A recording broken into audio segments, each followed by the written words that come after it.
शुभ संध्या। सभी मेरे प्यारे भाइयों और बहनों, सभी को मेरा नमस्कार। मैं कुछ अपना विचार रखने आ जाया हूँ। हाल ही के दिनों में नीट का जो पेपर लीक हुआ था, उसमें हमारे कॉकरोच जनता पार्टी के भाइयों और बहनों के द्वारा जो प्रोटेस्ट किया गया, अच्छी बात है। एक लोकतांत्रिक देश में प्रोटेस्ट होनी चाहिए। अगर हम सहमत नहीं हैं किसी भी विचारों से, तो हमें उसके विरुद्ध आवाज़ उठानी चाहिए। लेकिन जिस तरीके से हम जंतर मंतर पे किए, क्या ये उचित था? हम लोगों को खुद से अपने आप के अंदर झांकने की ज़रूरत है। यह हमारे छोटे भाइयों और बहनों का प्रोटेस्ट था। हम उम्मीद करेंगे हमारे जो सीजेपी के संस्थापक सदस्य हैं, जो भी मेन लीड रोल में रह रहे हैं, कम से कम इसको पॉलिटिकल एजेंडा मत बनने दीजिए। नहीं तो आने वाले दिनों में हमारे भाइयों और बहनों पे कोई दूसरा विश्वास नहीं करेगा। आपने बहुत अच्छा हमारे लिए लड़ाई लड़ी, बहुत अच्छी बात है। मैं इसके लिए आपको तहे दिल से शुक्रिया करता हूँ। लेकिन क्या ये सही था कि आपने पॉलिटिकल एजेंडा बना दिया वहाँ पे? सिर्फ हम जिस काम के लिए गए थे, हम वही काम करें। हमें पॉलिटिकल पार्टी से क्या लेना देना है? चलिए, कोई ना कोई पॉलिटिकल पार्टी हमारे यहाँ गवर्नमेंट फॉर्म करेंगी, ठीक है। जो हमारे यहाँ गवर्नमेंट फॉर्म करेंगे हम उनसे पूछेंगे।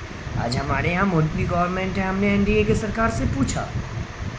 बहुत अच्छी बात है कि हमारे एजुकेशन मिनिस्टर ने रिज़ाइन किया। उन्होंने लेट ही सही, लेकिन अपनी अकाउंटेबिलिटी तो कम से कम समझी।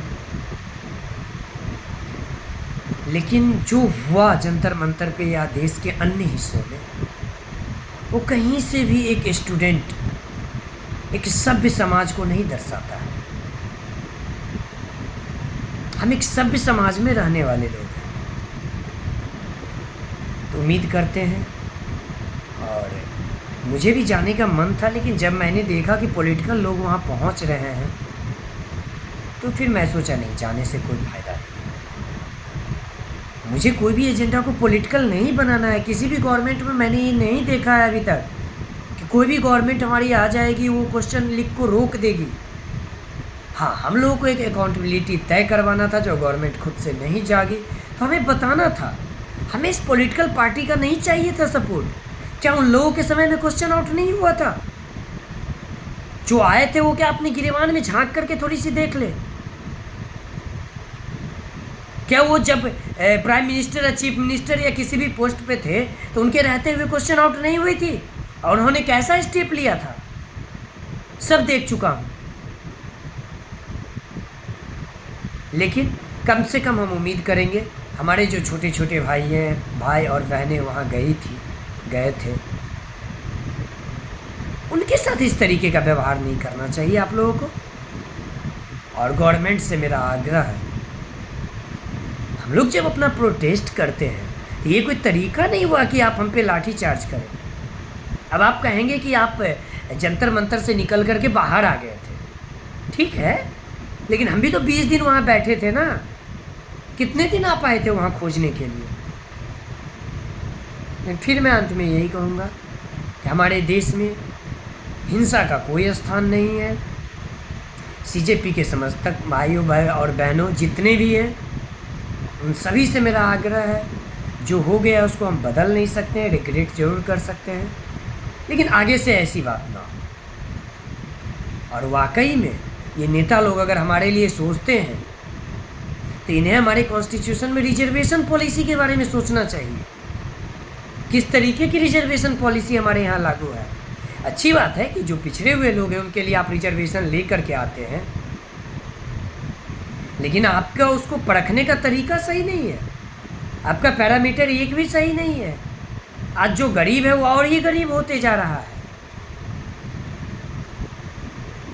लास्टली मैं इसीलिए आया था कि अगर मेरे भाइयों और बहनों जो भी सुन रहे हैं, फ्यूचर में हमें कोई भी प्रोटेस्ट अगर करना पड़े, पहले तो अपने गवर्नमेंट से ये आग्रह है मेरा कि हम लोगों को ऐसे कोई प्रोटेस्ट की नौबत ही ना आने दीजिए।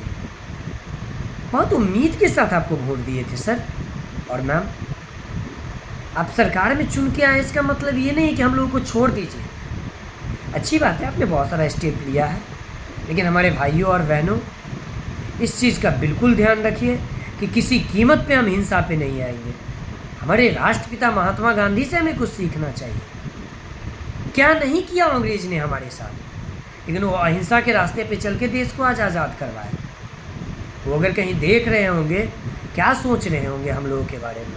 चलिए कोई बात नहीं, जो हो चुका है इससे सबक सीखते हुए आगे हमें कभी भी प्रोटेस्ट की ज़रूरत हो तो उम्मीद करेंगे कि हिंसा ना हो, किसी कीमत पे हिंसा ना हो। हम ये बौद्ध की धरती पे है,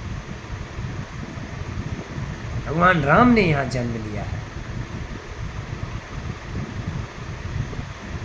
तो बस यही हमारी विनती है कि इस तरीके का कुछ आगे से ना हो please. Okay, thank you everyone.